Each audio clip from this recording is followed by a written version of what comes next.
Hello everyone, hello friends. July the 11th today.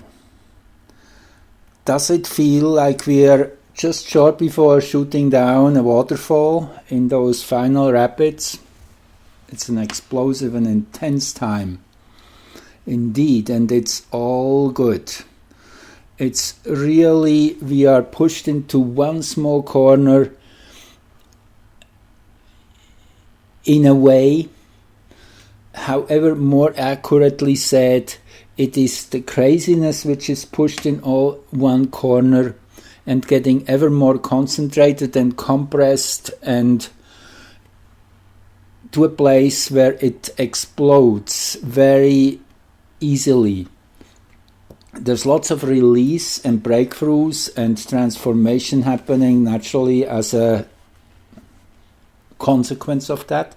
Now we had a major energetic shift in the first days of July, and I show you how this plays out in astrology. I mean, the epitaph of the whole thing probably was the Georgia Guidestone blow up on July the 6th, which was an extraordinary event. It was a wake-up call. It brought that monument, that which also has been named the North American stone circle, the one in England. Now the name fell out of my mind. Nevertheless, you know what I'm referring to. So this has been a big event, and it was a symbolic event, and you will see, I will show you some amazing synchronicities today. So this is the Sirius gateway between July 3rd and 7th. Every year between these days, a gateway of energy opens between Earth and Sirius, which is known as the spiritual sun, as our spiritual sun, helping to awaken, activate, and elevate us to higher levels of consciousness. So this is a yearly event. Now let's have a little bit of understanding of what Sirius is. Sirius is the brightest star in our skies. It's the one which flashes in all colors due to the atmospheric refractions. It's if you watch it at night, and it's pretty easy to find. Naturally, right now it is where the sun is, so we have to wait a few months. But in winter, it is a beautiful sight. It's never too low over the horizon, and it is close to the Orion constellation. I show you here also this, that you better can see what we're talking about. This is the Orion constellation. This is a regal here, no scythe. This is regal, and then up we have here Betelgeuse. You see here the names appear when I click on the stars. So this is Betelgeuse and this is regal. These are the two big stars in the Orion constellation here. And if you go kind of elongated from the central three stars, this is Sirius here. And Sirius is, as I say, the brightest star in our skies. It's only 8 light years away. It's very, very bright. The brightest star, I guess, minus 1.6 or something in this scale the astronomers use. Now, let's look a bit into Sirius, because Sirius is an extraordinarily important star. There's a tribe in Africa which knows of astronomical knowledge to an amazing degree. So this has been discovered in the 1930s. Creole was the explorer. To his surprise, the knowledge of this tribe, of this kind of, you would say, primitive tribe, included the rings of Saturn. They knew about the moons of Jupiter. That is 1930. and the fact that Sirius, the brightest star in the sky, had at least one companion star. Monumentally, that is the shaman, the blind shaman, which gave Griol all that information. You can read this article. It's actually quite a good article here. Before Prometheus, the Dogon people, and the Sirius mystery. So anyway, this shaman Monumentally drew a star map of Sirius, which he called Sigutolo. And Griol, the researcher, a bit of an astronomy buff, recognized the very elliptical orbit of Sirius B, a white dwarf companion of Sirius A that had only been discovered in 1844 and that is not visible with the naked eye. According to Monumentally, this was lore that stretched back generations. They knew of that all along, long before likely the Western astronomers were aware of that. Here is a picture of how they drew the orbit of Sirius A and B. This is the bright Sirius A. This is the dwarf Sirius B, which has this elliptical orbit, and that's how the astronomers have printed it.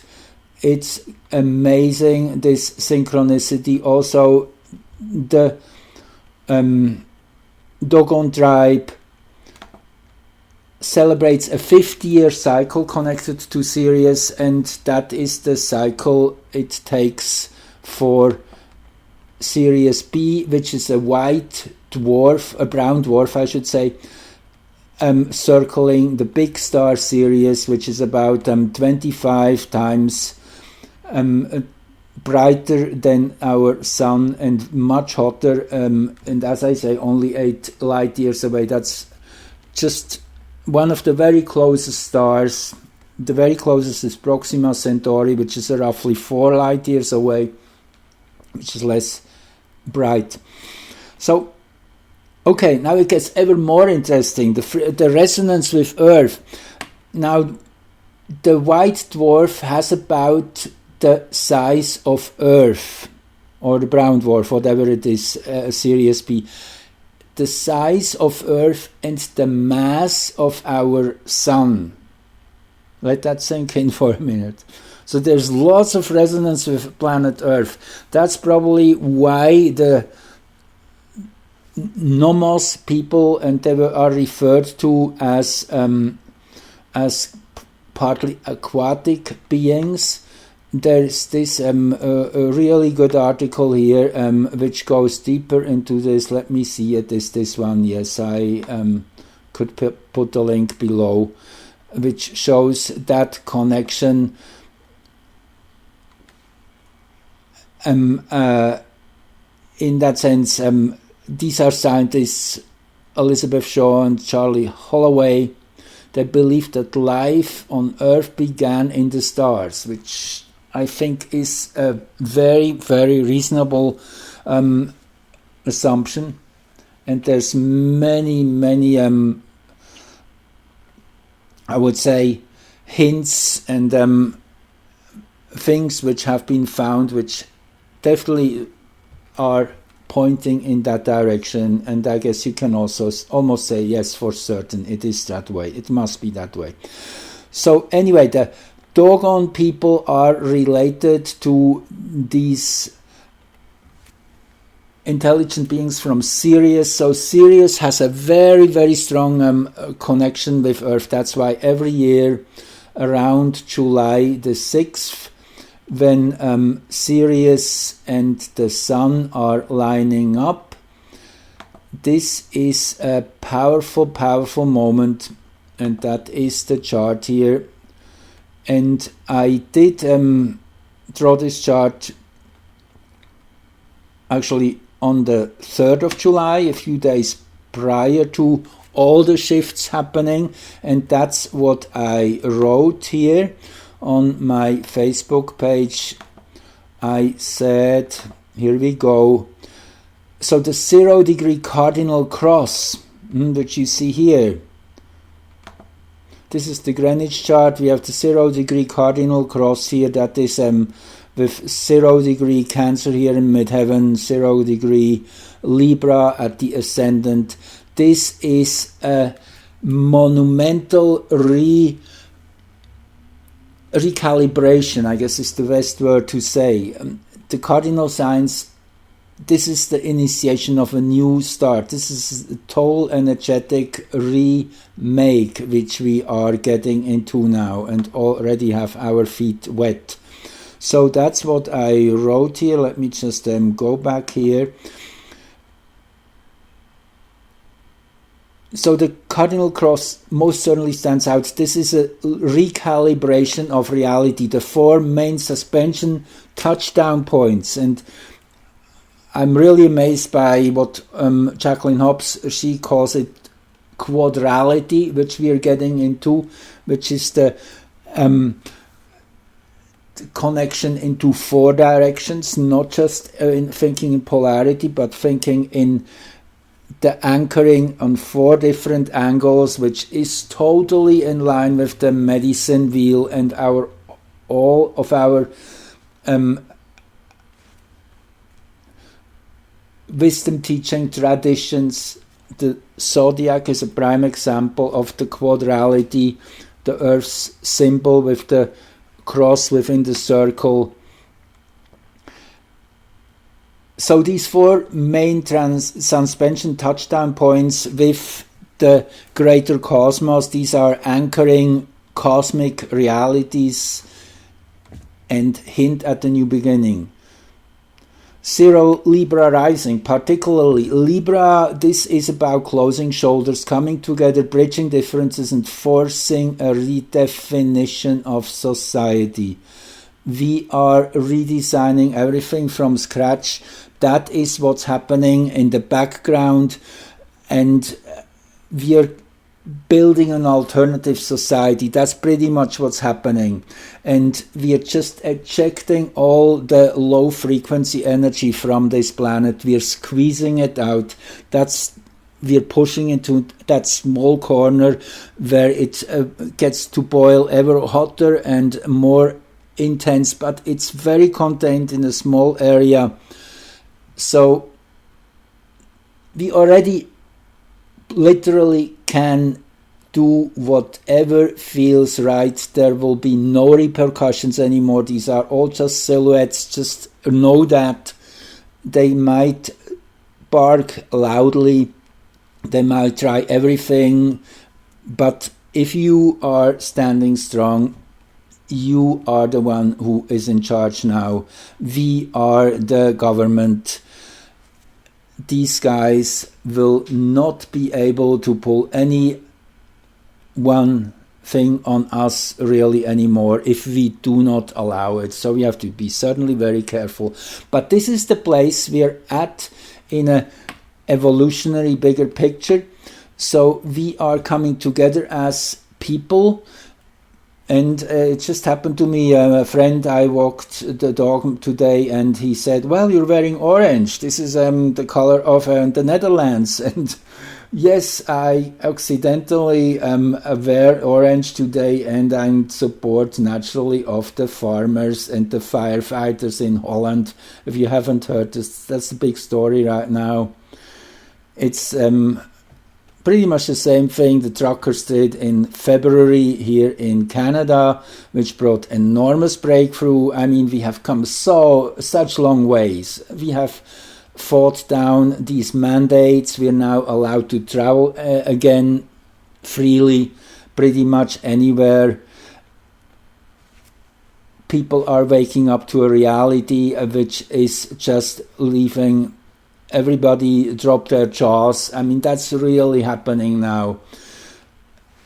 Even the government now have to admit to what's happening. Just today I saw in the UK, government statistics now says, yes, 94% of the people who die of COVID have been vaccinated. 94%.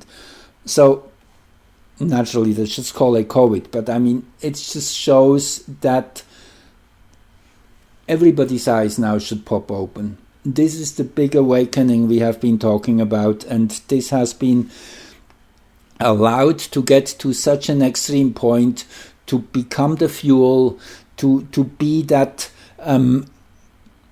yeast in the dough which would make it rise, which would make it come to that place where the momentum takes over, and we are many, they are few.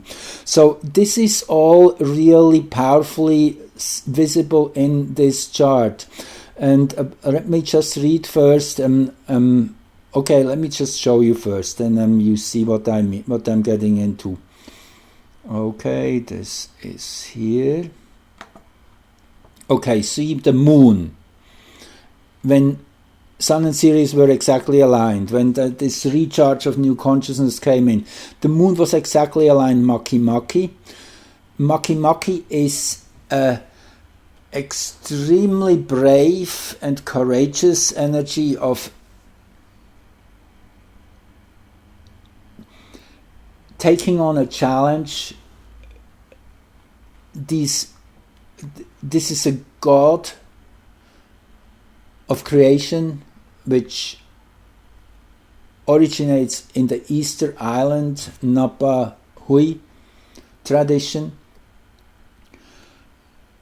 And yes, I mean, I could keep going deeper. I won't do that now, but Maki-Maki stands for courage, for the verve to do something which might cost one's life, just to get in touch with that higher frequency and to become a channel. In a nutshell, it is a contest. Young men of the tribe every year swim to this island through dangerous currents, shark-infested waters, to get the first egg of that seabird which only is nesting on that rocky island. And the first one to bring back a intact egg is becoming the chosen medium for the whole year to channel higher energies, to become the shaman of choice. And it's all based on courage and bravery. So this is an amazing energy, Maki-Maki.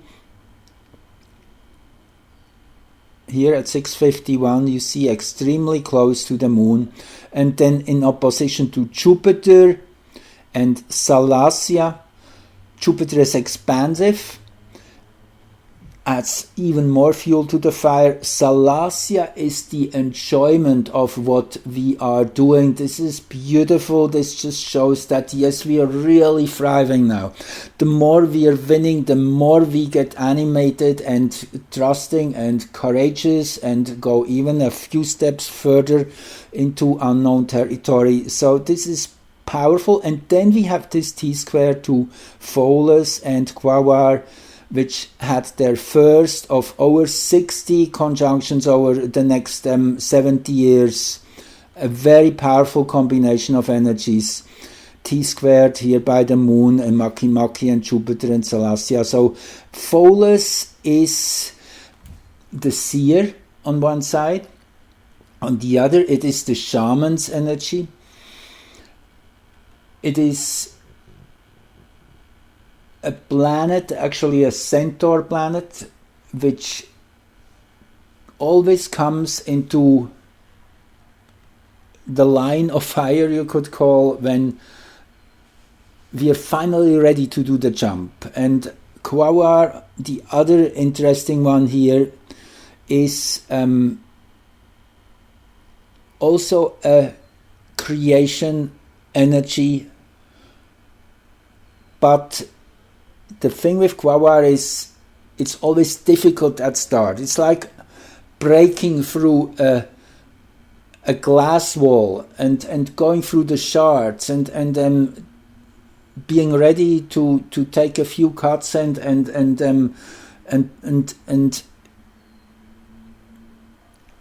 kind of feel the pain of growth for a moment but it's totally worth it. It's also makes me think of shedding skin. If you can think of a snake or a squid, or when they change skin, they become extremely vulnerable at one point. So it's also this phase, this energy, to allow this vulnerability and know this is just part of growth. So this was highly empowered, naturally, the structure by the moon, and then also Mercury and the black moon, which is really the recognition of the shadow. If you do the midpoint of these two, you have here, if you add them up, you see it's very simple to calculate midpoints. You just add them up. So it's 1132. If you divide that by 2, so you have 5 degrees and 46 minutes is the midpoint. That is pretty dead on Pholus and a Quasar. It's actually 10 minutes short of Pholus. So this shows that, yes, it is the recognition also of the power which we finally are getting into our hands. Now, why was I so excited when I saw the Georgia Guidestones being taken down? That was 4:33 in the morning on July the 6th. Now you won't believe, you see here the moon was at 6:45 Libra, and if we go directly to this chart, I'm just jumping forward, that is the moment we see on the security camera. The moon at 5:40, that's just 2 hours prior to the exact alignment of the sun with Sirius. This was extraordinary, this synchronicity. So let me go step by step here. I have a few more charts I want to insert. I want to build the story. I just wanted to show you. So let's go back to July the 4th. That's when Earth is at aphelion every year. And I show you, for those of you who are new here, this has to do with the sun and Earth. So every year in July, the sun is farthest away. Naturally, it's the Earth which is doing the movement. So Earth is at its farthest point, and this is a real shift of perspective. Up to this point, we are moving away, and then all of a sudden comes that 0 point when we start getting closer again for the next 6 months to have then the closest approach to the sun around January the 4th. Here is another nice graphic which shows you this. So these are the solstice points you see. So we just came out of the summer solstice, when the sun was highest in the northern hemisphere over the horizon, and it's already on its way back closer to the equator, and then around July 4th in this time of history, that is when the Earth's orbit is here, when Earth is farthest away from the sun. And it is most important that in our present time, this is around the days when Earth and the sun aligns with Sirius. This has not been so all the time. This changes over a long period of time. Actually, it's 100,000 year cycle of this axis of closest and farthest distance from the sun, rotating around the zodiac, rotating against the backdrop of the stars. So this is very special in our times. So I have been doing lots of astrology with these aphelions and perihelions, and I find them as most potent in terms of prediction, because they are resetting the pace. So what are we seeing here in this July 4th? This was really the start of that vamping the energies, and then on the 6th, 2 days later, comes the exact alignment of Sirius, which kind of ups it another couple notches. But this is the base, and what we see here in this Greenwich 0 degree meridian chart, Uranus exactly T-squaring the horizon axis by a mere 8 minutes of arc. This is explosive. This is what we feel, what is in the air. There's a revolution going. There's a reorientation, reformation. And just to say, it's also that Uranus is the planet of the new age, if you want. It's the Aquarian age, as they say. And in Taurus, this is the most earthy sign, the most physical and material. So it's literally bringing down these high frequencies and planting seeds into earth. Tesla, by the way, whose birthday was yesterday, happy birthday, Nikola Tesla, in a little bit late. But he would have turned 166 years yesterday, July the 10th. He has Uranus in Taurus in his birth chart. He also has Jupiter in Aries, and he also has Neptune in Pisces. So 3 of the 4 bigger planets are in the same signs right now as Nikola Tesla had them in his birth chart. This is very, very auspicious in itself. It links into this dynamic of discovering something totally new, and which comes out of the left field with Neptune here in Pisces, very tuned into intuition and our higher perceptions. Jupiter in Aries, extremely expansive, in the mode of conquering new territory, of expanding, reaching out, enlarging. Jupiter in Aries, that's really the cavalry coming over the hill. And then Uranus naturally in Taurus, it is that bringing it down, planting a seed, and with the lunar nodes.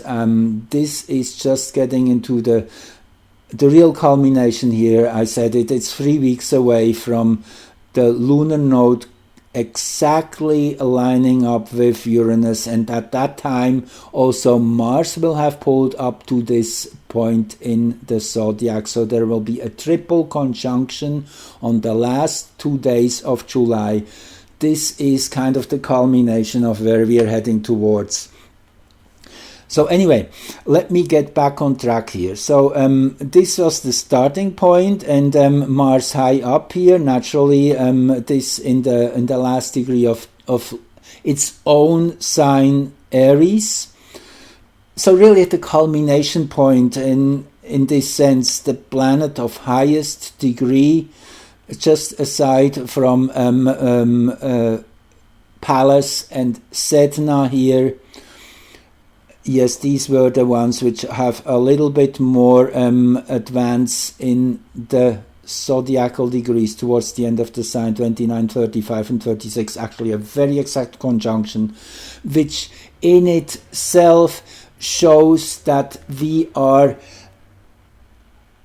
seeing very mysterious patterns are arising. Sedna is the mystery from the deep space.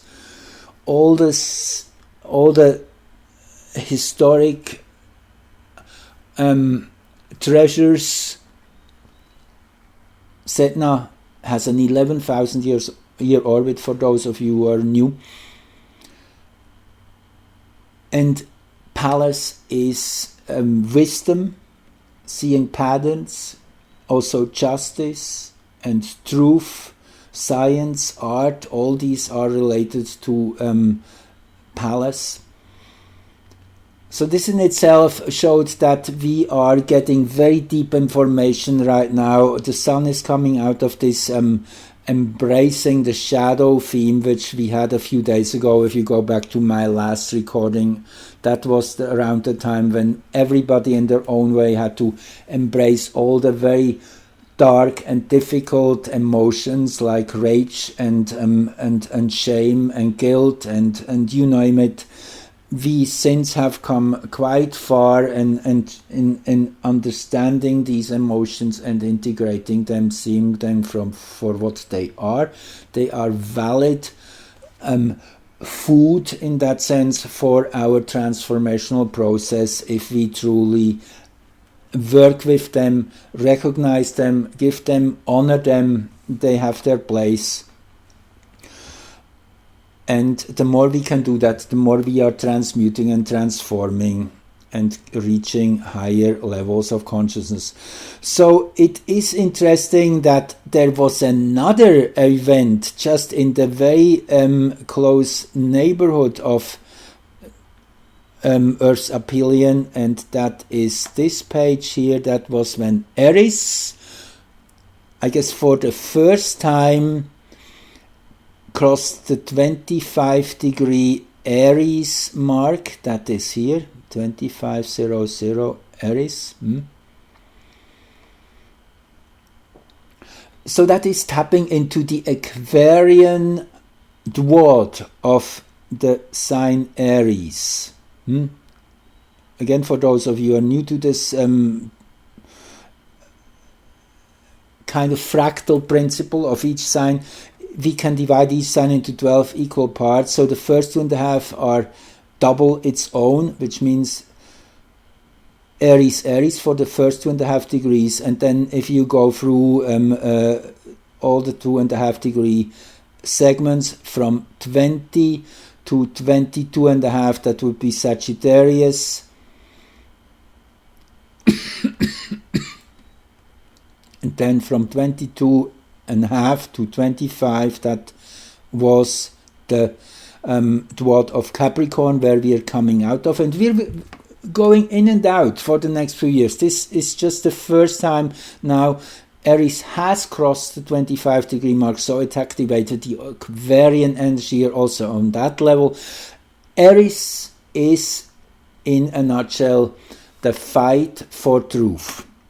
It is the energy which is ready to take on a challenge and to take on difficulties, to go through struggles and even through war in search for the deeper levels of truth of what is the proper balance in this reality.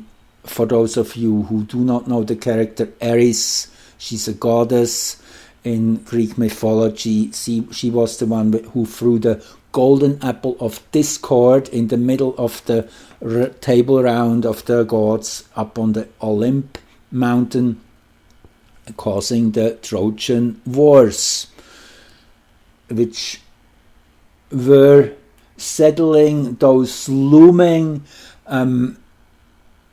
animosities between the gods and creating a more clear and truthful hierarchy. That's the idea here.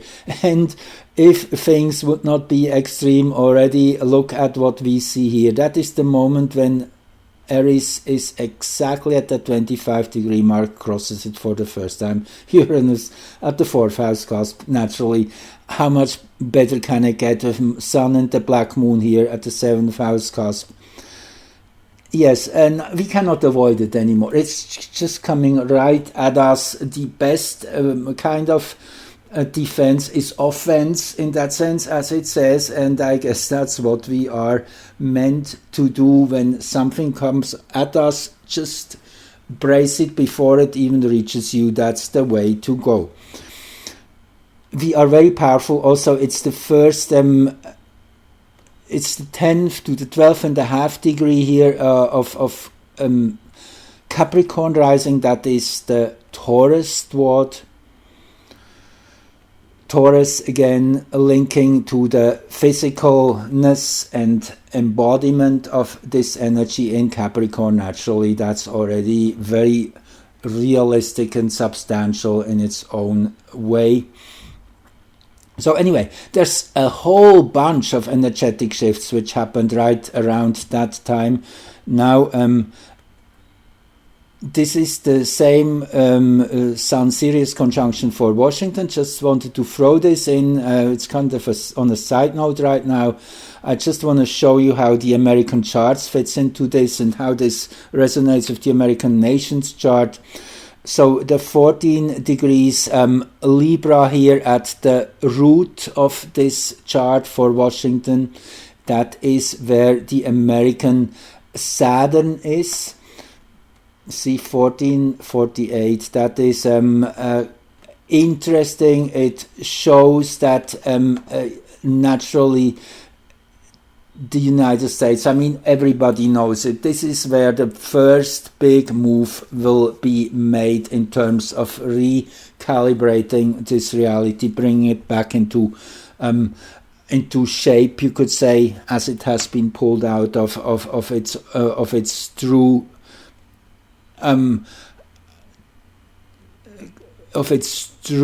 trajectory, I would even say, through all the through all the meddling and I don't want to say too much because I want to be cautious not to use words which could get me out. So, but it's very interesting that Saturn down here is a recalibration, sobering up to reality, which we will see over the next few months. Interesting also, the Sun here in the 12th house in a perfect T-square to the consciousness axis. So it's coming out of the left field, really. Nobody saw it coming. With Chiron up high, it's time to adjust to reality, to truth, to what really is. So this is with Pluto naturally at the 7th house cusp, and also here, this is where the American nation's Pluto is naturally, as you probably all know.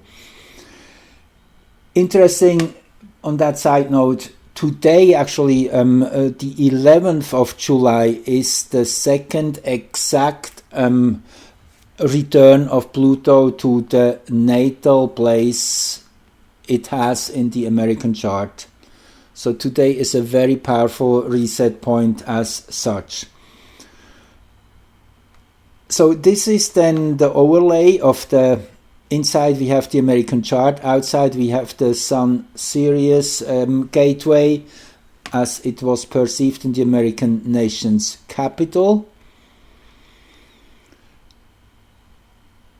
Naturally, very interesting, which we already know. The American nation's sun is here in these same degrees, and this makes me think also that the forefathers who founded this nation, they had some higher knowledge of the power of these days between July the 2nd to the 6th, the 3rd to the 7th, somewhere in that range it waves around, but the 4th is kind of at the center to found a nation with that birthday. This is extremely momentous. This really gives this nation, without a second thought, a guiding role of redirecting into a new future. So this has been really very well planned. So just a few more things here in this chart which stood out. Again, outside is the Sun-Sirius conjunction. So the ascendant there was conjunct the part of fortune and the vertex. Then I'm just looking at the fast moving points here right now. Naturally, the moon in the 10th house, which means the people are really taking a very public role in the next 6 months, opposing Jupiter. It will get loud, it will get noisy. Squaring the natal Jupiter, and also opposing Aries here. Aries again, the one who has the tenacity to stand up and voice truth regardless of consequences. That's what it is. Then furthermore, we mentioned the alignment here with Saturn here. You see, that's the midheaven of that Sun Sirius chart, the midnight point. And then also, this I found super interesting, the vertex here, 1350 Sag. This is the rising which I use for the United States, that Sag rising with the great attractor here at 14 degrees, which again is a super powerful point, probably the second most intense point in the zodiac, which is not a planet. The most intense, I would say, is the galactic center at 27 degrees actually here in Sagittarius. The next most intense one is the great attractor right now at 1422 in Sag, is where the confluence point is of all the local galaxies in our Virgo cluster, all whatever in the environment of a couple millions of light years. That's where all these galaxies eventually will converge and meet. So this is an extremely powerful magnetic energy. So okay, now let's go to the next chart I have here for you. This is the Sun-Sirius conjunction now for the Georgia Guidestones, for that location. And you can look it up. It's easy to find on Google, Wikipedia.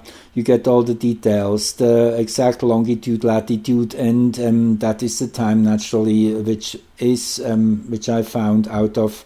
You see, I show you again. This is the planetarium here, and if we click here on Sirius, then you get the exact degree where it is right now.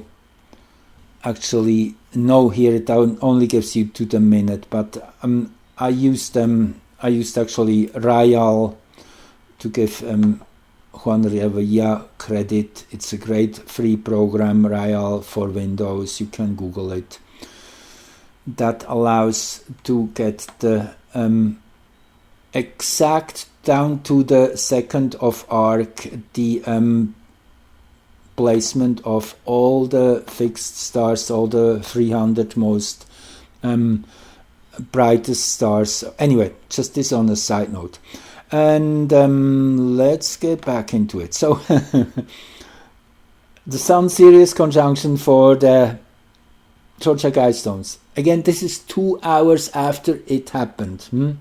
At 4:03:33 in that location, that is when the stones were blown up. And 2 hours later, when the exact alignment of Sirius is, it couldn't be more beautiful. Jupiter up here. This has really been meant to happen. Jupiter and Salacia.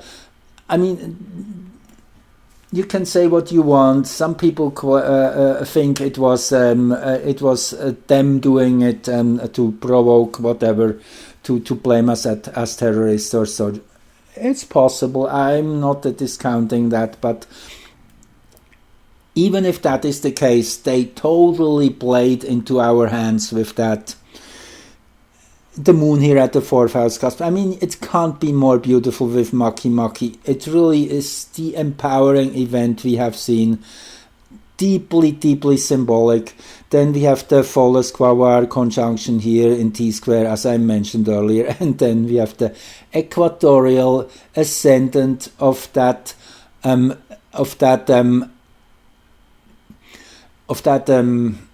longitudinal degree.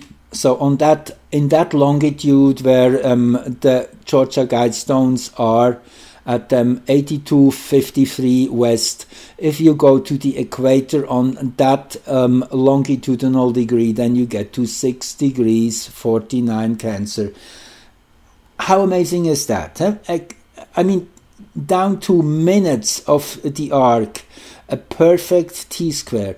So this is the place of the crime in a literal way, and within hours they bulldozed it down. It was just I had my own jaw drop, and I can take quite a lot, but that was just a few levels above what I expected. So I really wanted to make a video on that, and sorry it took a few days. I had really to build the story. It's a very, very complex story, as you see, which I'm showing you here. With Sirius rising, how beautiful is that? Sirius is the earth goddess. Sirius always shows up at earth-shaking events, earthquakes, volcanic eruptions, and naturally also at moments of change of paradigm. Very nice. Sirius is the biggest of the asteroids in the asteroid belt. As lately we have found out, it contains more water than any other celestial object out there, so it's really resonates with Earth also on that principle of water, as we're the water planet. Earth, by the way, has its closest approach to the Sun when in Cancer. That is when the Sun appears in Capricorn. That is around January the 4th or so. Also interesting how Earth is really a water planet. Anyway, I could go on and on and on. I mean, there's much more. Also, there's Mars here in the first degree of Taurus. I mean, this is then Pallas by now in the first degree of Gemini. Mercury in the second degree of Cancer. And just want to go back once more here to this chart. This is one thing I wanted to mention. You see inside you have again the American chart, and Mercury is here exactly T-squaring the consciousness axis of the nation at the most yang point. Yang is on the right side, on the side where the sun is setting. Very male, very powerful. This is here, this is the one we're talking about, 2 degrees, you see 2 degrees, that was the transiting Mercury. So it really kind of pushed people into a whole new level of awareness. Many people might not even have heard of the Georgia Guidestones before. All of a sudden they're all over the news. Okay, this is the next chart. I just, that's who I am. I'm playful, so I just was curious about something else, and that's what I did. That's coming up just in a couple days. Earth will exactly align with Arrokoth. Those of you who have followed me know probably about Arrokoth a little bit. Arrokoth is here at 2101 in Capricorn right now. It actually will be tied into the coming full moon most exactly. Let me just go here for a minute, jump ahead of myself. This is the full moon of the 13th. I will really just show you this for now. I will make another recording likely on the full moon, which is a super moon. Very powerful. So the moon here, 2121, naturally Capricorn, Sun 2121, Cancer, and Arrokoth 2100, Hilonome 2108. These two will be extremely important for the coming 2 weeks. Arrokoth is seeing the bigger picture. How about that? When all the pieces of the puzzles fall in place. When all of a sudden the blindfold is pulled away and you can see the big starry night, all the whole firmament. It is kind of the revelatory moment. It's also about purity and truth. Anyway, So a few hours prior to the full moon, see 2121, so 2100, so that's about 8 hours prior. Earth, that's the symbol of Earth here again, the quadrality symbol. Earth aligns exactly with Arrokoth. And I did calculate this chart for the Georgia Guidestones. I was just curious. And look at that. It's magical. Astrology truly shows you that everything is happening exactly at the right moment, exactly in the right place, in the right sequence. There's a grand design, and I'm showing you this grand design. I'm showing you glimpses of that grand design. So you see Mercury rising by 7 minutes of arc. How about that? The moon opposing within 1 degree of the opposition of Mercury. Now this in itself, the Mercury-Moon opposition, this is energizing thinking. Is it this way or is it that way? It's a very versatile Mercury, looking at it from all angles, of all sides. And then there is the square, the exact T-square of Chiron. Okay, here I'm just throwing it into the open. Now you guys start figuring it out. That's kind of how it is. An amazing chart, absolutely an amazing chart.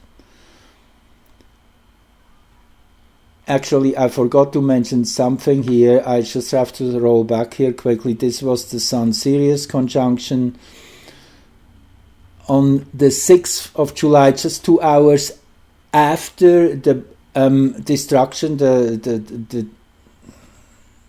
bombing, or whatever you call it, of the American Stonehenge. Now it comes. It's how it's sometimes something gets hung up in the mind.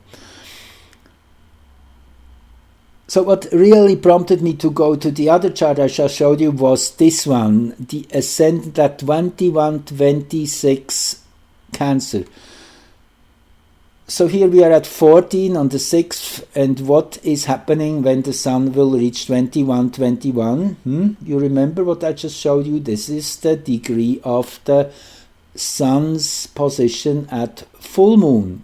The full moon will be at 2121, the Sun at 2121. So this already showed that there was something in preparation which will be fully pushed into phase with the moment when the moon will be full. So we're still in the preparation phase. We're still all getting ready. This is all a big build-up. That's basically what the month of July is, a big build-up. One layer, one step upon the other. No, there's no release yet in a really big way. We're really building the story right now. And the big lighting the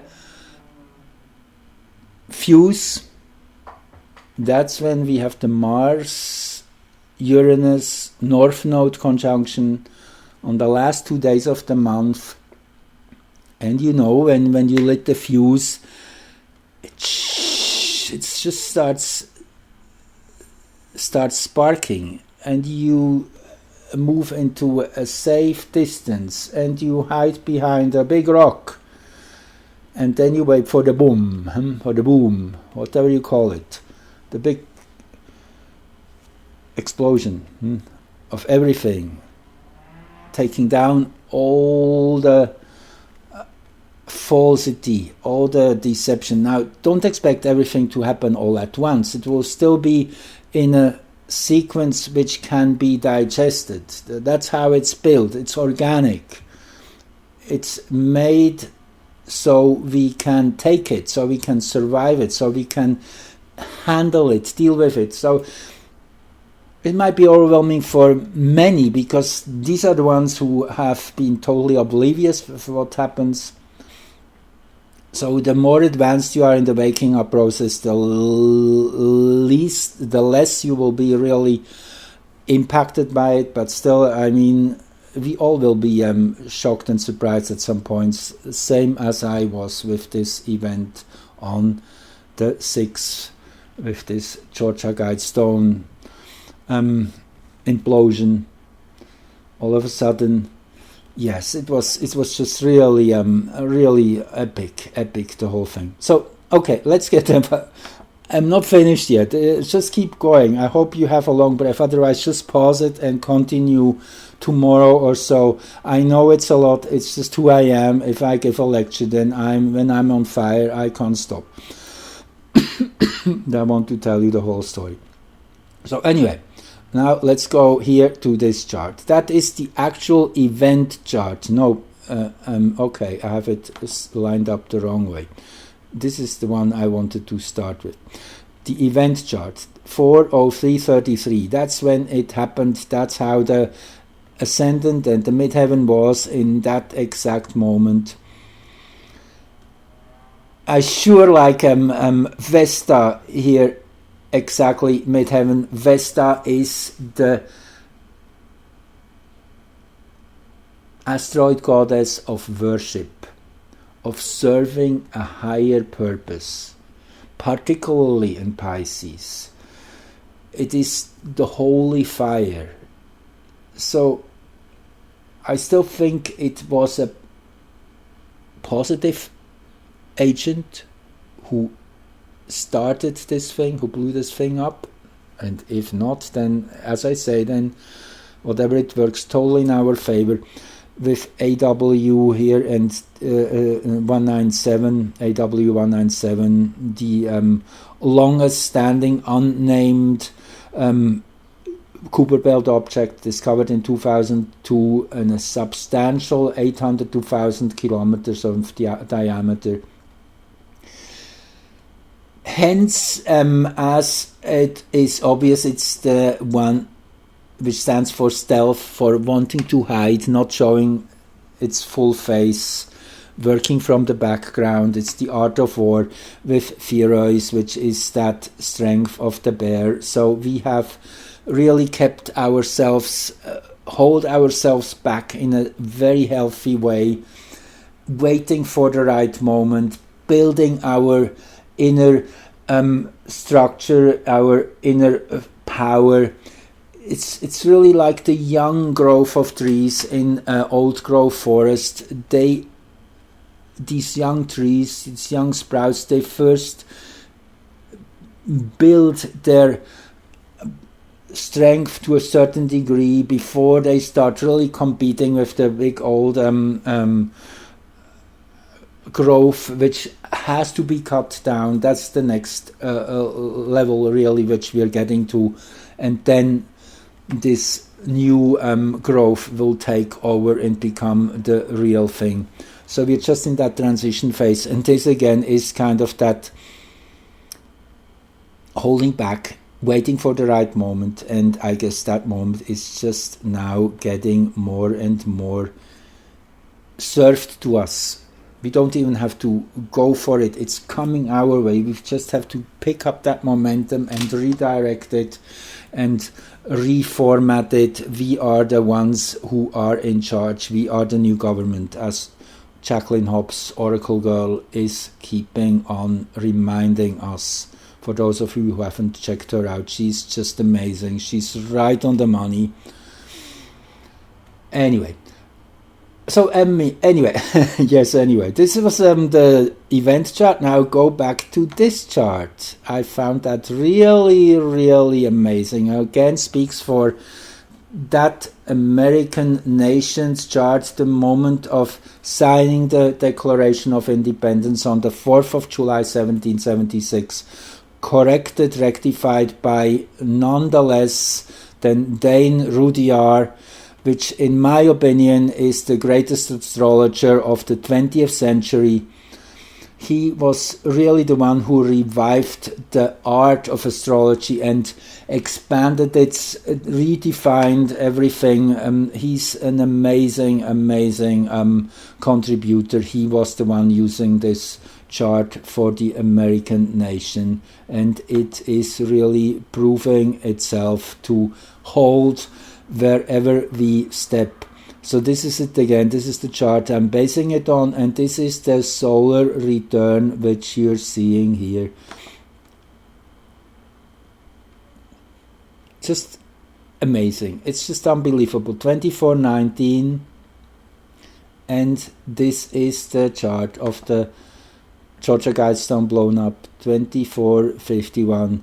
It's uncanny, the resonance here. So it really shows that this broke something big, in a big way open. Actually, on that same day, in another place on the planet, one of these, what do you call them, obelisks was hit by a lightning and splintered into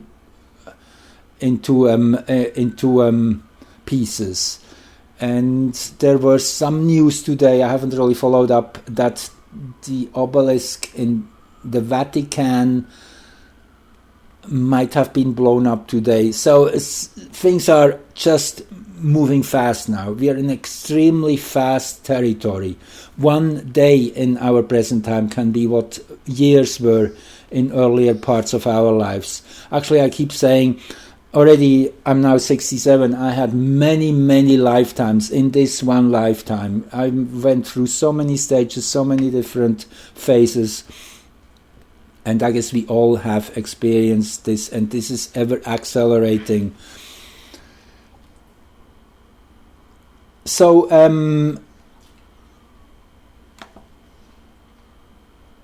I showed you this chart already. I guess I'm pretty much at the end here of my lecture. Thank you for being patient. I guess one or two more I have here which I wanted to show you. This is the midpoint chart, which is another technique I really love, and it's very simple.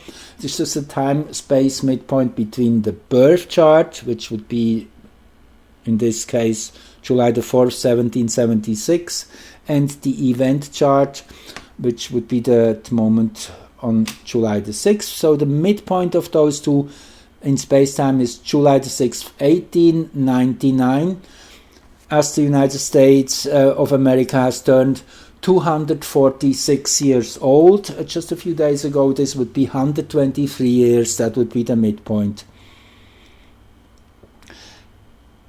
So, yes, it's really just so beautiful. Again, I'm just amazed, and I have to share it with you. That's why this takes a little longer. So this is the midpoint chart of that event, of the nation's birth chart, and look what you see here. And nevertheless, at the 24 degree of Gemini mark, Venus, Moon, Neptune conjunction. This is beauty in itself. This is like the fragrance of a rose. And this, if we now put the event chart inside and the midpoint chart outside here, this is exactly at the event horizon, at the ascendant of the event.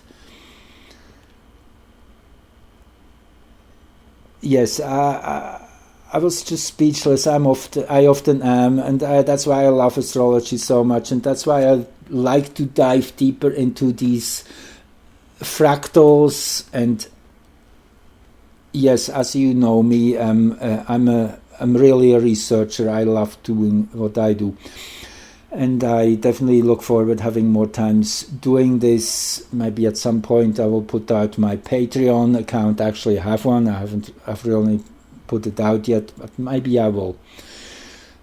The more I have time for doing what I'm doing here, the more you will get of it. The less I have to do other stuff to make a living. So I guess that's how things are. So I'm just putting this out at this point.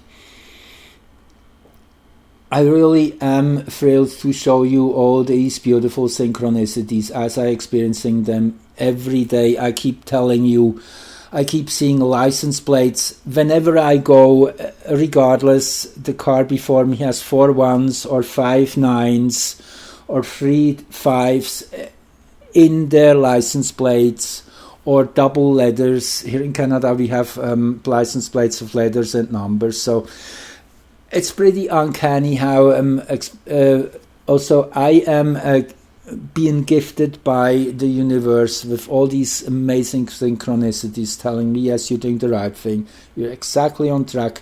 If you watch out, you will see these things too.